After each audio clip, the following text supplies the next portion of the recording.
our staff people that start today are doing what seniors did 5 years ago. And our seniors today are doing what managers did. And so the whole thing has moved down, and it's way more challenging and exciting the day you walk in the door, which is why we've been able to increase salaries and pay a lot more, because they're doing more work. Hello and welcome back to our podcast series, CPAs Unplugged.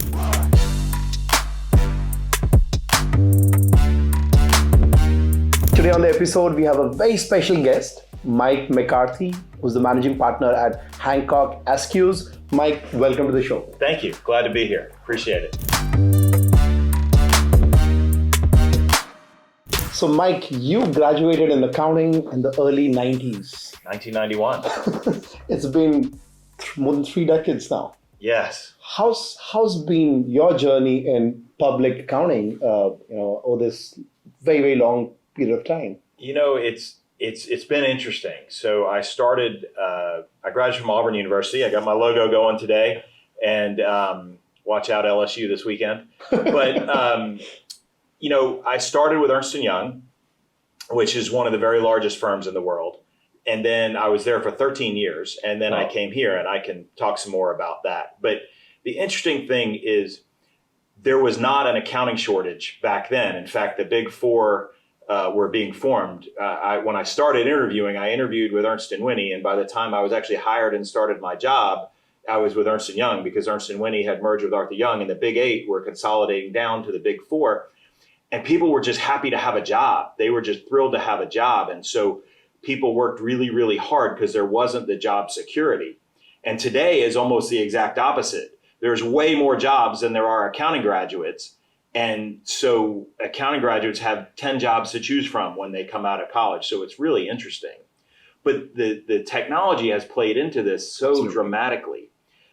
It's really interesting. So when I started, and I'm not that old, I'm only 54, right? But when I started... 3 decades made it sound very old. I know. I have been in this for 31, 32 years, but I don't feel like I'm that old. But when I started, we didn't have laptops. We did everything on paper. Wow. So the first big push we had was laptops, and we had all these spreadsheets, and everybody was like, oh, we're not going to need staff accountants, because these, instead of using the 10 key with the tape, everybody was like, oh, we're not going to need staff accountants because these spreadsheets are going to do all the work.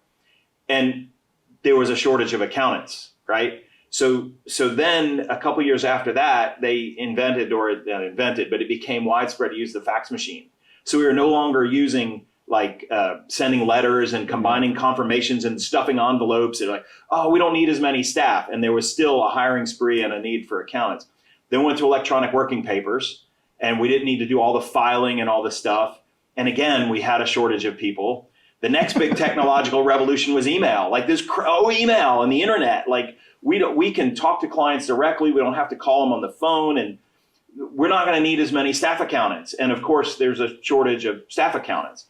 And so now the latest thing that I'm hearing is AI. Right, exactly. Oh, we're not going to need auditors. We're not going to need tax prep. We're buying more software than we've ever bought. We're using all of that AI to read data and to manipulate data for us. And the audit's more effective, right? We used to do samples. Now we test 100%, and we use these really smart tools. We're doing more efficient audits, but there's still a shortage of accountants. I don't think any accountants are going to lose their jobs to AI. In fact, I think we need now more than ever, because it's actually making some of the world more complex. It's just it's an exciting time to be here, but staffing is just plaguing our industry. We're having a big problem with staffing. And, how do you see this? And you said, there wasn't a big problem back then in terms of people who were happy. It's a profession which is respected.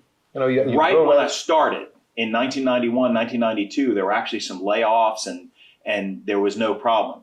But since about 1994, there's been a staff shortage. Oh, right. So even through the downturns of the internet bubble in 2000 and then the 2000, we have had a staff shortage for 30 of my 32 years. Just right when I started, there was no shortage. And ever since then, there's been a shortage. So do you relate the shortage with millennials or maybe Gen Zs and the perspectives there? There's a couple of things. One, and a lot of people are going to be mad when I say this, but I think the AICPA made a huge mistake with the 150-hour rule. We, as a profession, made it a lot harder to be an accountant. Absolutely. And that was a huge mistake. So what you have through, say, the last 10 years was accountants would say, well, I can major in accounting. I have to go an extra year of school. So delay working, delay getting a paycheck, and pay an extra X $1,000 in tuition to get a job making $50,000 or $55,000. Or I can major in one of these cool STEM tech things and go work and writing apps and AI and whatever, and start at $75,000 with a 4-year degree. So when I got out of school, accounting salaries were as high as engineering salaries, and the top 10 jobs coming out of college were engineering and accounting and finance in terms of salary, and they're all really close. And here in the last 10 years, engineering and finance have outpaced accounting at a time when we and our people have to stay an extra year. So we made a mistake as an industry in, one, not keeping pace with starting salaries, and two, making it harder to do this job. It's a hard job. And only the really top smart people were majoring in accounting back then. And now the really top smart people are smart enough to say, well, why would I do that when I have all these other options? The STEM so options. It's just harder. It's harder to attract people into the profession. So at our firm and most firms I talk to, we've raised starting salaries dramatically. We're offering to pay for people's master's degrees. We're doing everything we can to try and attract people. But frankly, we didn't keep up. I'll admit that, my part of the industry, but our industry did not keep up with the way it should have. And I think the AICPA handcuffed us with the 150-hour rule. And Mike, do you think we could do something with the branding, with the narrative? Maybe a big question: how do we make accounting sexy again? It's crazy. It always has been. Like, to me, like, I got out of college and I got to sit in boardrooms at Fortune 500 companies, and I've got to. And I thought that was really exciting. And I got to travel, and I went and worked in Australia, and I moved to different offices. And those larger firms provide these great opportunities. And that's what lured me in. And then I got to the smaller firm, and it is way more fun. I mean, no offense to large firm, they trained me for what I have, and it was a great experience. But the work-life balance is just different. And we have it way better in the smaller firms. And we make a huge difference in our clients' lives. In the larger firms, you're working with very sophisticated clients. And in the smaller firms, our clients aren't quite as sophisticated. And so they really rely on us. I have clients that call me and say, what should I do? Help me solve this problem. Should I build this or rent it? Should I make an acquisition or sell something? We really help them run their business. And it is an amazing feeling. Like, I really like helping people make decisions. Amazing. And the cool thing about my job, right? So I have friends who are CFOs and do other things. They work in one company all year long. I work with 50.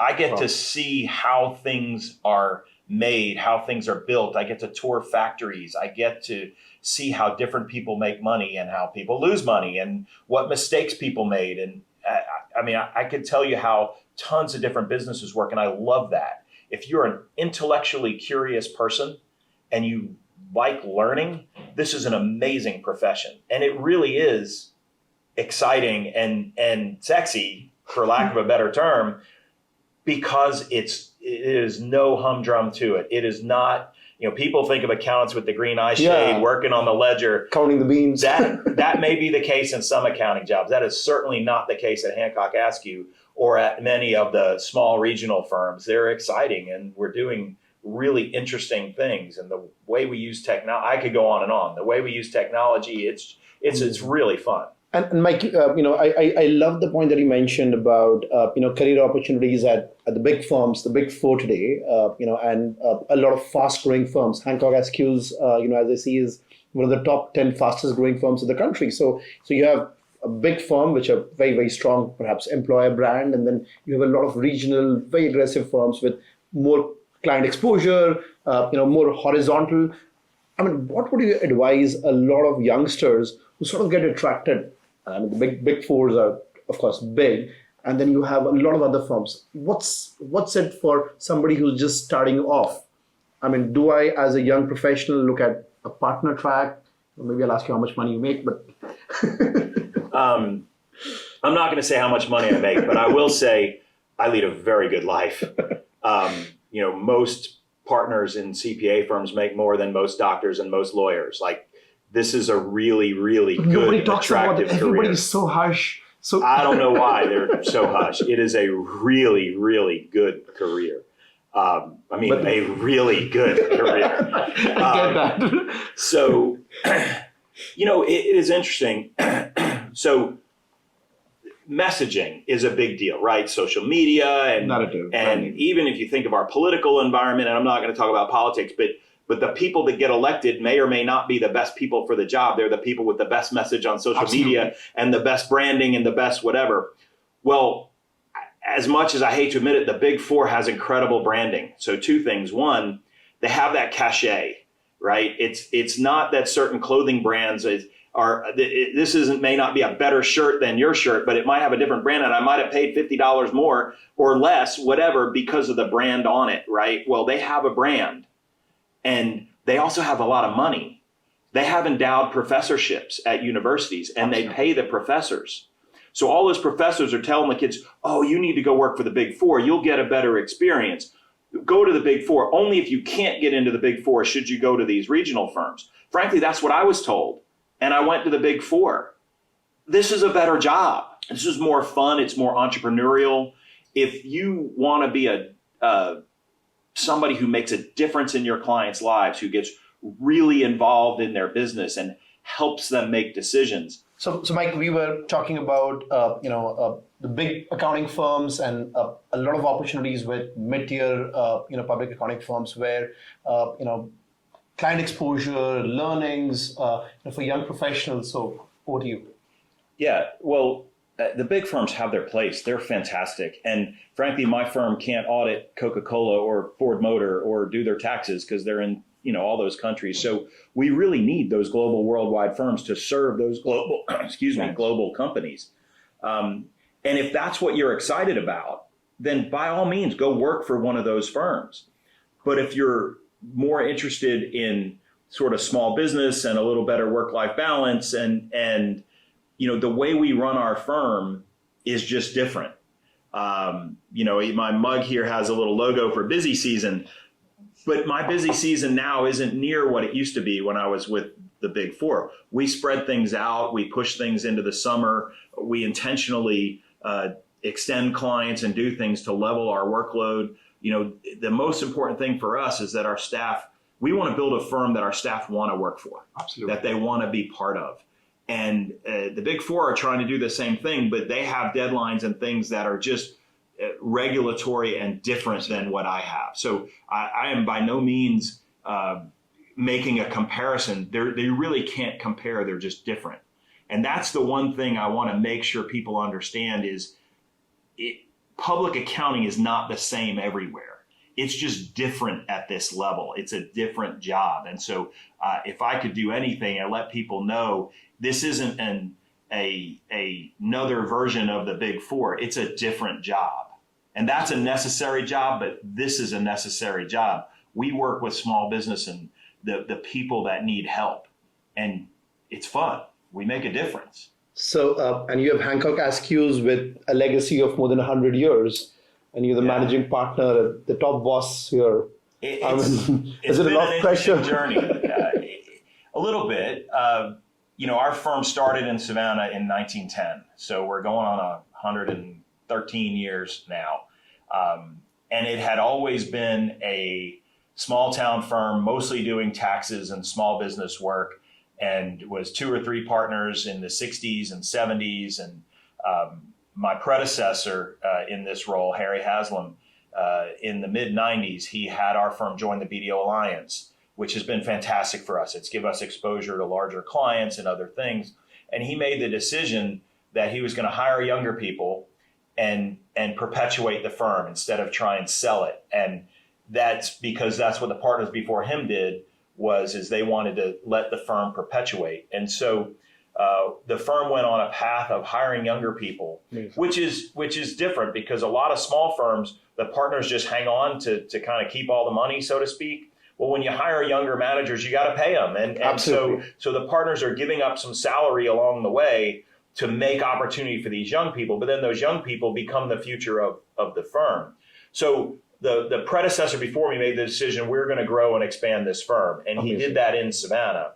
And then when I was elected managing partner in 2011, I had been with EY in Atlanta and some other places, and I had a lot of larger clients that were calling me. This is right after Sarbanes-Oxley and some craziness in the accounting world. And so they said, hey, can you serve us? So we opened an Atlanta office in 2011. We did a small acquisition up in Atlanta. And then that just led to more growth, and it's been a lot of fun. So we opened Miami in 2016 and Tampa in 2018, Jacksonville in 2020. Wow. And Augusta in 2020, and now Orlando in 2023. So we're now 7 offices across 2 states in the South, about 300 people. I have 25 partners. It's a completely different firm than it was when I took over 10 years ago. Yeah, it's fun. More than 100-year-old firm among the fastest growing in the country. I mean, that's crazy, right? Thank you for saying that and noticing that. Yeah, our average growth in the last 10 years has been, I actually looked it up before this podcast, it's been 22% on a compound annual growth rate in an industry that's been growing 8%. Amazing. So what would you talk about your leadership style, Mike? What's the magic? I don't know that there's any magic. I will tell you, I read a lot of books. I read a lot of biographies of successful business people. Not as many business books like how-to books, but biographies of people that have actually done it, as opposed to professors trying to tell me how to do it. And one of the quotes that I really like, I believe it was Bill Gates, I might be misquoting, but it was basically hire smart people and then get out of their way and let them do their job. Absolutely. Right? He was famous for saying, I'm not the highest paid guy at Microsoft. There's lots of people that make more money than me. I hired them to do a job. He made all of his money because he owned the stock, because he started the company. So I've tried to do that. I've tried to hire smart people and then get out of their way and let them do their job. We've done a lot of strategic hiring along the way. We've hired IT people and IT partners and SOC audit partners and cybersecurity partners. And, we've started businesses by going and hiring experts, right? Mm-hmm. A lot of accounting firms will say, well, I'll wait till I have a bunch of clients and I have a backlog of work, then I'll hire a person to help me. And so they're perpetually behind. We've gone the opposite. We've said, let's just go hire a bunch of people. And then if we have good people, the work will follow. Absolutely. And that has led to our growth. If you have people, good people, they find stuff to do. They start calling clients, they start offering things, they find things to do. So my view has been just find good people and hire them, no matter what they cost. And let's get them in here, and then we'll get a bunch of work. And it's kind of worked out. I'm not sure there's any magic to that. It's pretty simple. But that's worked out. Hiding the right talent and then giving them the space to perform and grow and own it up. I think it's the willingness of my partner group to support me in making investments. Right now, my partner group a few times have been like, "Oh gosh, why are we spending that money?" But then 2 years later, like, "Oh yeah, I'm glad we opened that office or hired that person or did that, because now that practice is growing and is contributing to the firm overall." So you have a SOC practice, you have cybersecurity, and a lot of other things which traditional CPA firms typically shy away from? Yeah. So example, our cyber practice or our M&A practice, the cyber practice, we had clients that were asking us for like penetration testing, and you have a team we have a team that does that now. Wow. We didn't before. And so we said, well, we can refer these clients to somebody else, or let's go hire an expert to do it. And the same with M&A. We had clients that were saying, I need to sell my business. And well, if they're a $50 million business, then there's investment bankers, the Goldman Sachs or Merrill Lynch or all those fancy firms in the world will be happy to sell a $50 million transaction. But that's not my clients. My clients are, a small manufacturing company or a small, 6-location service business or something like that. And it's going to sell for $6 million or $8 million, probably to the competitor down the street, or maybe to their son, or maybe to their nephew, or maybe to their business partner. That's a really, a $6 million transaction. It's just, these big investment bankers, they're not even going to get on a plane for that because their fee is, $1 million minimum. You can't do that. But to these people, to a small business owner that's maybe making a couple $100,000 a year, that $6 million transaction, that's his life's work. That is everything to them. And so they need estate planning and advice and how to do the transaction and what's the best way to structure it. And our clients just weren't getting service. So we said, well, let's go hire some ex-investment bankers that are willing to work with small business, and let's start this practice for small business. We still refer big transactions to big investment banks, but if there's a smaller transaction, our clients still need that help, and there was nobody serving that market. And so now we do a couple $1 million a year in that line of business. And so we've just started businesses that are all, we don't sell insurance or manage assets or do wealth management like a lot of accounting firms do. We're not trying to be fancy. We're just trying to serve the accounting and tax needs, the assurance and tax needs of our clients. Amazing. And you talk a lot about hiring and attracting good talent. And then on the other side, we hear about this accountant shortage, staff, accountants, new pipeline.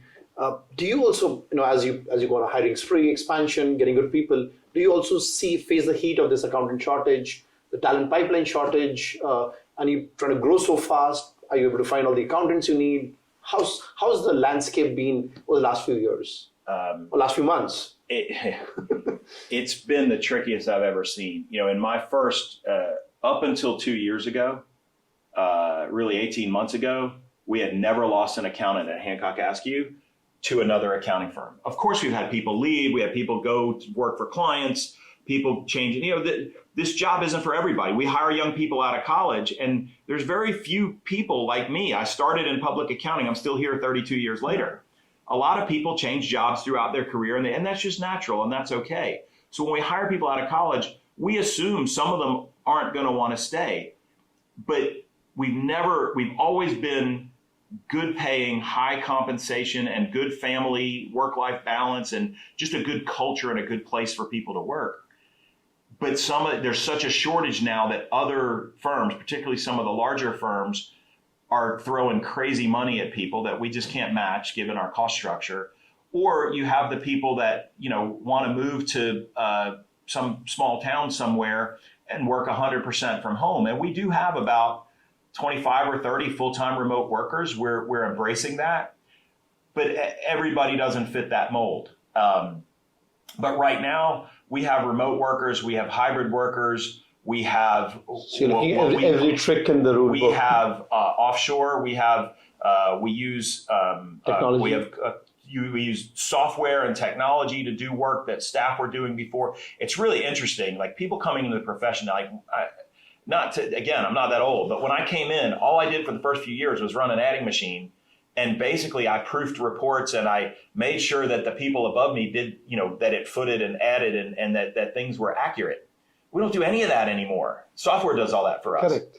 And then, even like in the tax world, 10 years ago, when somebody started in tax, they would take all the information on paper documents and key it into the system. And we got smart and said, well, let's hire support people to do that. And now we're even smarter. We have software doing that. We have optical character recognition, all that. So our staff people that start today are doing what seniors did 5 years ago. And our seniors today are doing what managers did. And so the whole thing has moved down, and it's way more challenging and exciting the day you walk in the door, which is why we've been able to increase salaries and pay a lot more, because they're doing more work than what they used, more valuable work than what they used to be. But in terms of the staffing, we're doing everything we can. We're hiring part-time, we're hiring formerly retired, we're trying to get people who were once in public accounting to come back. I have people that only want to work 30 hours a week. I'm great. I'd rather have you 30 hours a week than not have you at all. So we're doing everything we can to address the staffing needs. And I'd like to think it's going to get better, but it doesn't seem to be letting up, at least not so far. So, Mike, one of the solutions that you just said, that Hancock Askew is using is offshoring or outsourcing. How's that panned out? Is that, and that's one among the many solutions, but how's that panned out in particular? For us, it's been a bit of a learning experience. I think the first time we hired contractors overseas, particularly in India, we were just like, here, send them work, they'll do it and send it back to us. And we didn't get a great work product. And at first we were like, oh, these people, they're not doing a good job. And then as you start talking with other people, you realize, well, we didn't really train them. they know what they're doing, but they don't know our system. They actually do good technical work, but they're not doing it the way we want it done because they don't know our system. So we made some changes to try and spend more time and spend more time in training. And we're getting a much, much better response now. But we're entertaining everything we can do. We actually have a group of people going over to India here shortly to spend a week of training. Here's how we do it in the States, and to try and, we want them to feel part of our team. Amazing. Even with the time difference, our team, we share hours, like from 8 a.m. to 11 a.m. and they're on video calls with us and they're on team calls with us. We're trying to make them feel like they are part of our team like everybody else. And that has been a real success versus just let's outsource it to them, dump it to them and expect it to come back. Which that doesn't even work. I think of it as if I had a brand new staff that was sitting in a cubicle out here and I just dumped a bunch of work on them and then I didn't talk to them for 4 days. And they said, what'd you do? I don't think they would do a good job. Right? Absolutely. So why would we treat these people any different than we treat people we hire in the office? And with technology and video, we can treat them the same way we treat everybody in the office. We're doing firm outings. We sent them on a retreat. We're doing everything we can to keep them part of the firm. And that's been better. So Mike, one of the things that we as Miles have been doing over more than a decade now is trying to have a lot of CPAs in India. Trying to provide the talent pool for all of these firms, big, mid-tier, small, in terms of finding talent in India. And we see a lot of Indian accountants really ambitious, hardworking, committed. I mean, the accountability quotient is very, very high, and I think it's panned out pretty well. We have like hundreds of thousands of accountants in India working for public accounting firms in America. But something that we've started working over the last couple of years now is trying to look at a forward integration, an opportunity where those Indian accountants can also come to the US and work in the US offices for a few years. And, the way we have cracked this puzzle is using the power of STEM. So, we go to universities, convert the Masters of Accounting programs into STEM, which allows the international accountants 3-year OPT to work in the US exactly like, it happens in tech for engineers. What's your comment, your feedback on this model where you have few of the staff accountants who are working from you back in India or otherwise maybe not working for you today, but coming and working in your US office for a few years, and some maybe staying back for very long, some going back to India after a few years. What do you think of this entire model? Well, as I mentioned, the contractors we have in India now, we've found out we're better when we spend time training with them. Absolutely. And so let me take it out of a different parallel, the remote work world, right? We've hired some 100% remote workers, and we've struggled to get them up to speed, the same as we've struggled with our India contractors. Whereas I've got about 10 or 15 remote workers, full-time remote workers that are fantastic, that do a great job. And what is the difference? The difference is maybe they worked here in my Savannah office, or or they worked in the Atlanta office. They worked in one of my offices for a few years. Got it. 5 or 6 years in some cases. So and they know us. And then because their spouse got a job transfer or for other family reasons, they decided, hey, I want to go work from home now. So they worked in our office for a while, and then they went, those are our most productive remote workers, are the ones that were in our office and then moved somewhere else and stayed a remote worker. They're working out fantastically for us. So I see this program with Miles, which we're just starting. So I'm excited about it, and we're going to look at it, and I'll tell you next year whether it really worked well. But my expectation, because of my experience with our remote workers, our best remote workers are the ones that worked in our office first. So if I can get a person in here and work for 3 years in our office, then whether they stay here or whether they go back and work in another country, they should be really good because they know us, they know our culture, they know our people, they know our process. The accounting universities, the universities do a great job in accounting on the theory. What is the theory of tax or audit and how does it work? But every firm has its own process. Whether you come work for me or for any other firm, there's their process, there's their software, and there's their people and their culture. And that's the part. It's not the technical knowledge. Sure. These people know the technical. It's the how do I fit into this system? So if they can come work in our office first, I think they'll be wildly successful, whether they stay with us or they go back and work remote. So Mike, and we've been talking a lot about technology, and I think Hancock Askew is doing a lot of stuff around using technology for clients as well as working on real technical IT engagements. One of the things that we've been propagating is STEM in accounting. There's also a bill with the Congress where they're trying to make all of accounting STEM from an education standpoint. We're working with universities converting their traditional accounting programs into STEM by adding pieces like accounting information systems, data analytics, data visualization. What's your view of STEM and accounting? And sometimes they're looked at two different words. Accounting is different, tech is different. The question to you is accounting STEM, is accounting tech? Absolutely. No question. We talked about our cyber practice earlier. That's 100% STEM. And then even the whether it's tax consulting or whether it's auditors, the first thing we do is we get the client's general ledger electronically and we do analysis on the general ledger using AI, data analysis, using tools to get the data we need, whether we're looking for tax deduction items or we're looking for audit sample. All of that is done with technology. Our young people coming out of college, they have to learn and use all these softwares to manipulate data and get data and use data. And then when you look at the future of this business, which, again, we could talk about where things, but digital currency is going to happen. Absolutely. FTX, it's taken a bump and a lot of things go up and down over life. But there's no question in my mind that in the next 5 or 10 years, digital currencies will be a really big part of what we do. And some of our clients with things like NFTs you just think of the businesses we serve now, right? A client I won't name any individual clients, but my clients are using more technology. They're recognizing revenue based on software as a service, or they're providing services, traditional services that you would think where you send a mechanic to a plant to fix something, right?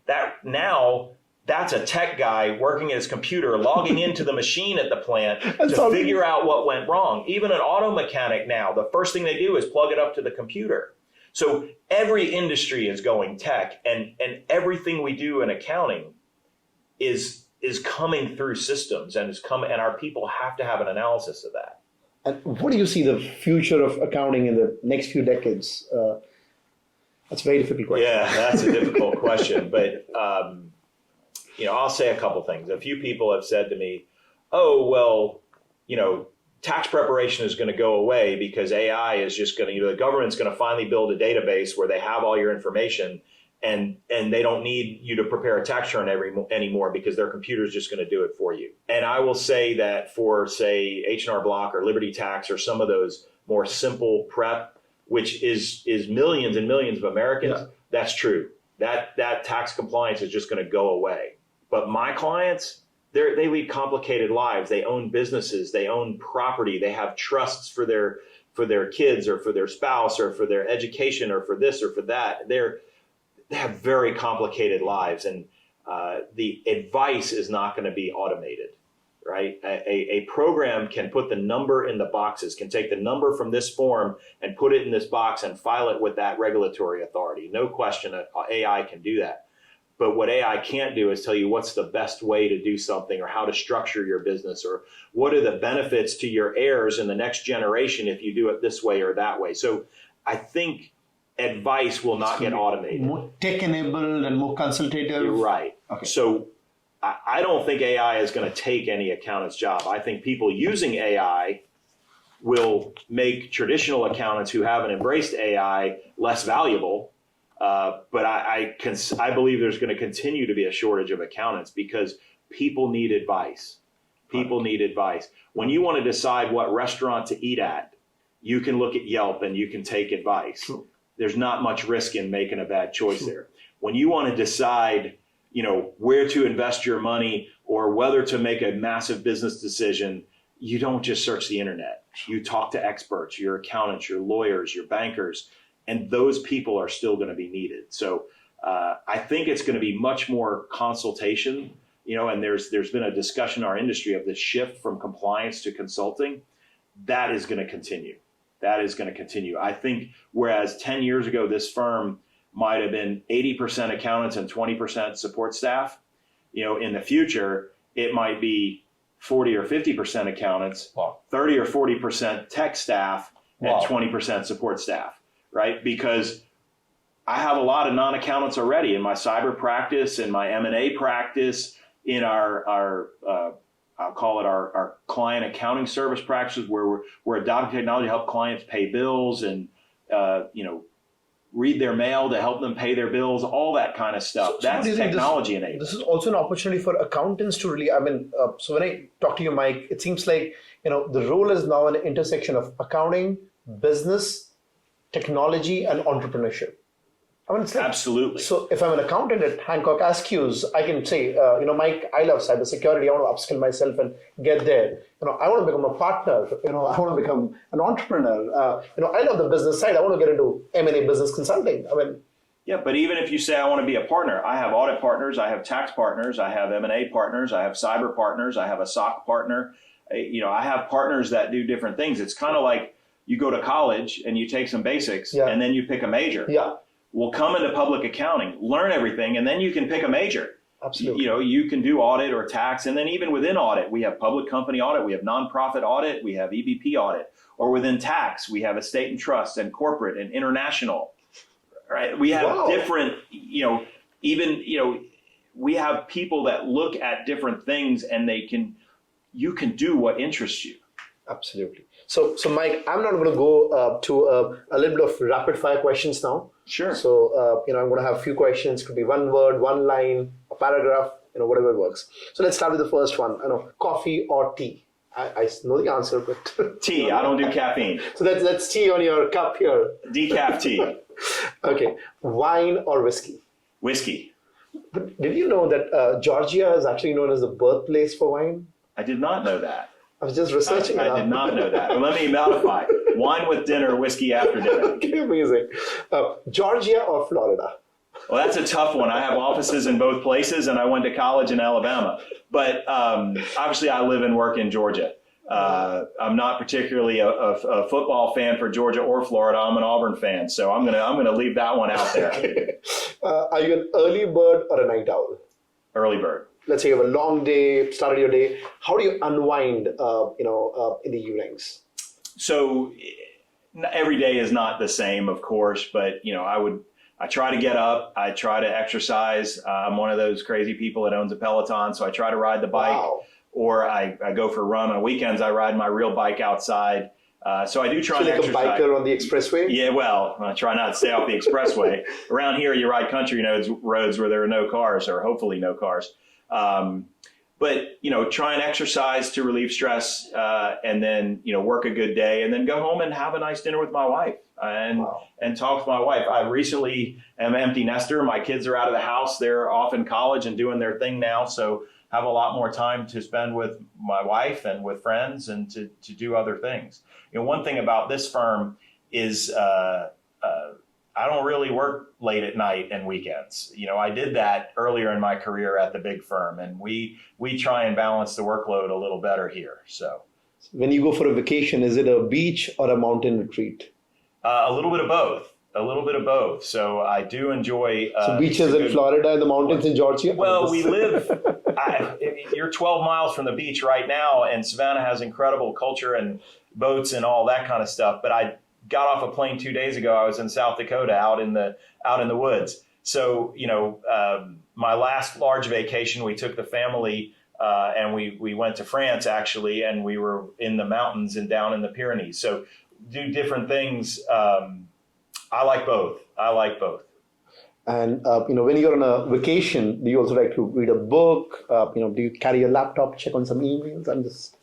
I try very hard. My last few vacations, I did not even bring my laptop. Okay. Wow. These days, your phone.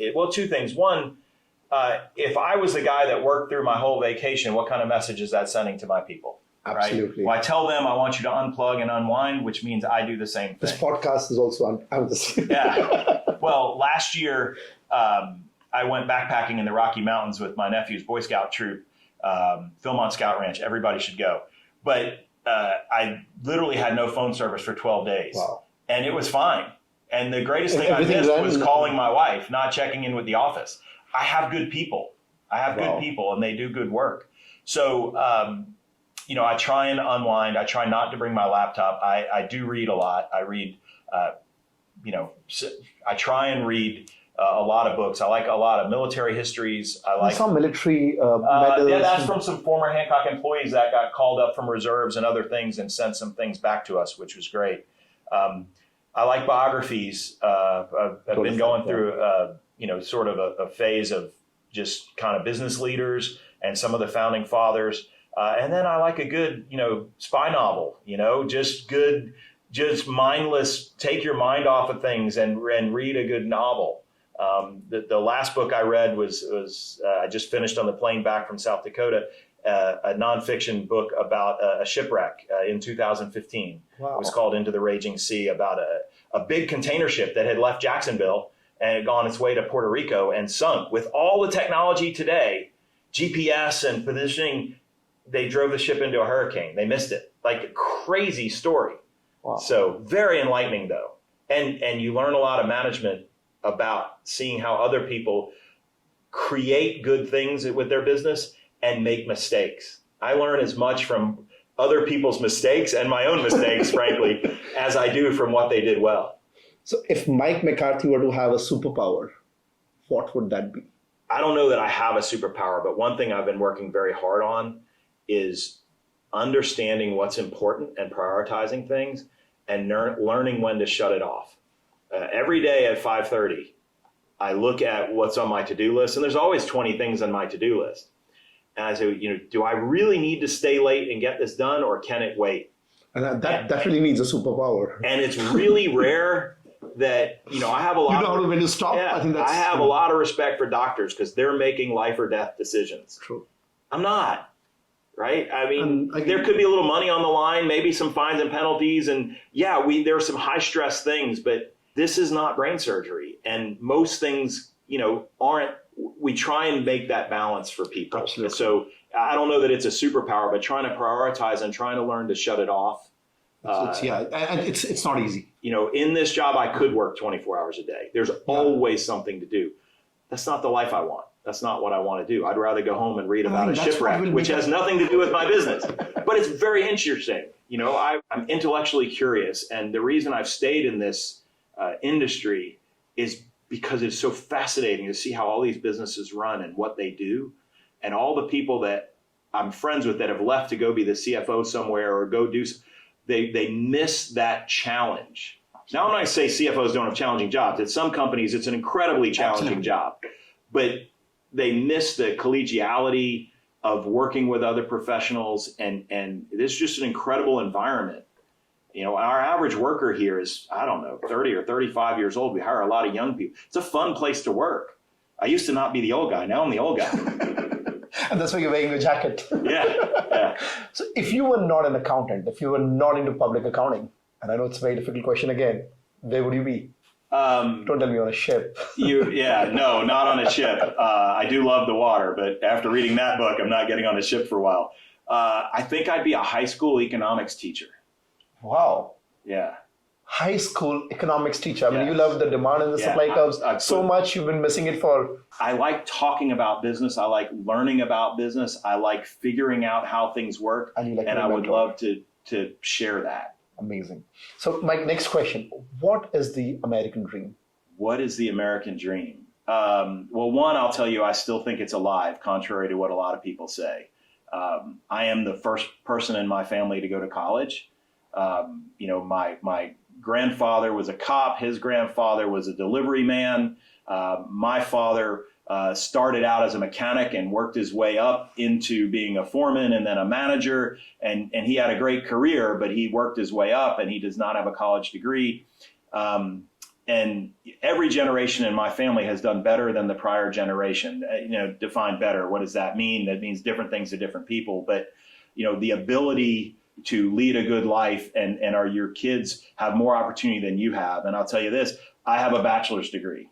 All three of my kids are pursuing graduate degrees. So the next generation is I don't know if you say that's doing better, but they have more opportunity than I had, right? I had to co-op and work my way through college. And then I had to get out and get a job because I didn't have the ability. It's not that I didn't want to go to graduate school. I just didn't have the money. And my kids don't have that trouble. I mentioned this is a good life. My kids, can pursue other things. So I think the American dream is not wealth. It's being able to do what you want to do, Absolutely. Being able to pursue things that make you happy, being able to have some leisure time and not work every week of one of the things we did at this firm, the day you start, you get 4 weeks of vacation. After your fifth year, you get a day a year. Up to your fifth year, you'll have 5 weeks of vacation. And then we also have 10 holidays. So you add that up, our people get 7 weeks off during the year. Wow. Right. And I get this question every year, Mike, I didn't use all my vacation. Can you pay me for it? No, I want you to take it. Because if I pay you for it, then you'll hold it up to get the money. Yeah, because we're accountants. Right, because we're accountants. We're numbers people. So I will not pay you for it. No, you cannot carry it over. I want you to take it. So we have people that are taking their vacation because we want them to not be stressed out and not be burned out. So the American dream is it's not getting what you want, it's wanting what you've got. Got it. And I've got a good life. Amazing. So one of your most memorable traditions at Hancock Askew's? So every year we take the entire staff, sometimes always with spouse, sometimes with kids, away for a weekend. And we get together so that all the people from all the offices can get together and interact in person because we see little heads on screens and we want them to meet people, and we give out awards. And we have values awards, the person who's the best mentor or the person who, gave the best value to a client this year, which we try and pick people and reward our people. So it's a weekend, if you will, of awards. And we do it differently. We've done it at the beach. We've done it in the mountains. We've done it everybody in one city. This year we did it by office. We move it around. It's been black tie. It's been beach wear. We move it around and do different things. So we have we call it the firm event every year. And so I would say that's my favorite tradition here at Hancock Askew.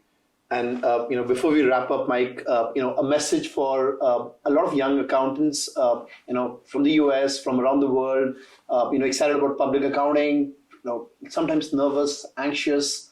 What do you have for them? There's incredible opportunity. Incredible opportunity. And if you want to go be the CEO, well, the CEO of every business has to understand accounting and budgeting and what's in the P&L. And if you want to be the CFO, well, they have to understand, accounting is a fantastic place to start.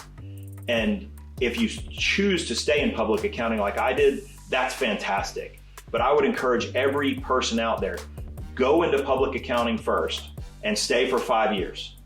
Get real broad experience and then decide what you want to do with your life. You might choose to stay. You might choose to go somewhere else. The people that leave too early, they don't get great jobs because they left before they had the good experience to get the good job. So I would say, the opportunity is incredible. And what we're doing with technology and the way we're doing it, it's continuing to change. My job 3 years from now will be different than it is today. And I'm excited for that. I look forward to that. Amazing. So thank you so much, Mike, for your time. You're welcome. This was really, really amazing. Hey!